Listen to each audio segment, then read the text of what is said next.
रोम गोपाल यादव जी, आदरणीय Sobran Singh Yadav ji, MLC Arvind Pratap, MLC Mukul Yadav ji, मंच पर बहुत बड़ी संख्या में हमारे सभी समाजवादी नेता बैठे हैं और इस कार्यक्रम में मैं देख रहा हूं करहल विधानसभा के सभी हमारे बहुत ही प्रतिष्ठित सम्मानित नेता, सेक्टर, बूथ और बिल्कुल ज़मीन के हमारे कार्यकर्ता, सभी कार्यकर्ता साथी, पत्रकार साथी। मैं सबसे पहले आप सबका बहुत बहुत धन्यवाद और आभार प्रकट करना चाहता हूं कि आप सब इस कार्यक्रम में आज शामिल हैं। जब कार्यक्रम शुरुआत होनी थी, किस विधानसभा से सबसे पहले कार्यक्रम शुरू हो, तो हम सब लोगों ने मिलकर के यही तय किया कि जिस विधानसभा ने आपको चुनकर के विधानसभा में पहुंचाया है, उसी विधानसभा के कार्यकर्ताओं से मिलकर के उसी विधानसभा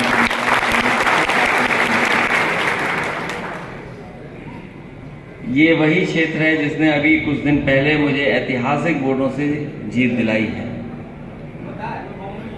मैं 1 या 2 दिन आया, उसके बावजूद भी यहाँ के लोगों ने परवाह नहीं की।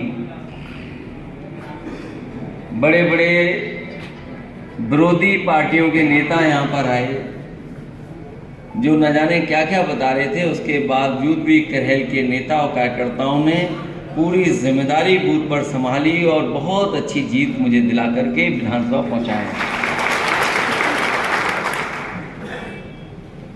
ये समाजवादियों का और खासकर नेताजी का रिश्ता रहा है आपसे। कई बार यहां पे कठिन परिस्थितियों में चुनाव हुए होंगे, लेकिन ये पहला ऐसा चुनाव होने जा रहा है जिसमें नेताजी हम लोगों के बीच में नहीं है। बहुत चुनाव हम लोगों ने लड़े हैं, नेताजी वोट मांगने भी आए हैं, अपील करके भी गए हैं, लेकिन ये पहला चुनाव होने जा रहा है जहां पर नेताजी हमारे बीच में नहीं है। इसलिए सबसे महत्वपूर्ण चुनाव होने जा रहा है,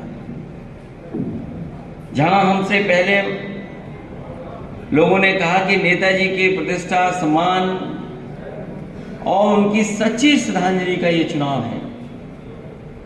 वहीं मैं ये जोड़ करके कहना चाहता हूं कि पूरा देश देख रहा है कि आखिरकार मैनपुरी की जनता कितने वोटों से जिताने जा रही है। किसी को शक नहीं है।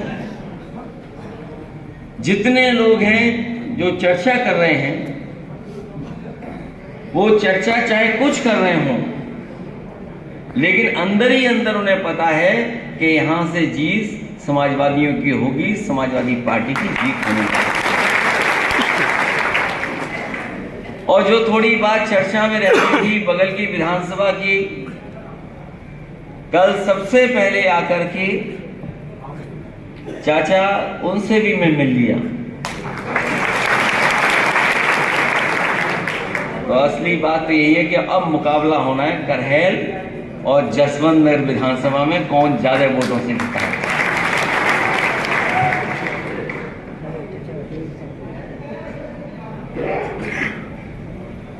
अगर करहल मन बना ले तो मुकाबला बहुत कड़ा हो जाएगा, बहुत आगे हो जाएगा।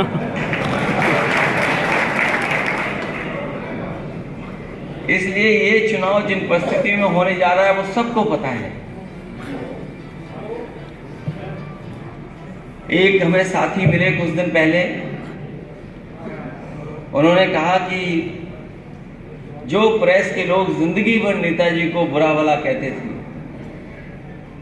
लेकिन जब नेताजी नहीं रहे तो सबसे अच्छा अगर किसी ने लिखा तो अंग्रेजी के प्रेस के लोगों ने लिखा। जब तक वो हमारे बीच में थे इतना अच्छा नहीं लिखा उन्होंने, लेकिन जब हमारे बीच में नहीं रहे तो सबसे अच्छा अगर किसी ने विश्लेषण किया तो वो अंग्रेजी प्रेस से लेकर के हिंदी के अखबार और हिंदी के बड़े बड़े लोगों ने लेख लिखे। इसलिए जहां नेताजी जो रास्ता दिखा के गए हम लोगों को, उस रास्ते पे चल करके हम लोगों को मिल करके समाजवादी विचारधारा को और मजबूत बनाना है। जहां नेताजी जनता के नेता रहे, जमीन से जुड़े रहे, वहीं हमारी आपकी जिम्मेदारी बनती है कि जो संघर्ष नेताजी ने जनता का और जमीन पर रह करके किया है, उस संघर्ष को और मजबूत बना करके हमें वोट के माध्यम से ऐतिहासिक जीत दिलानी है।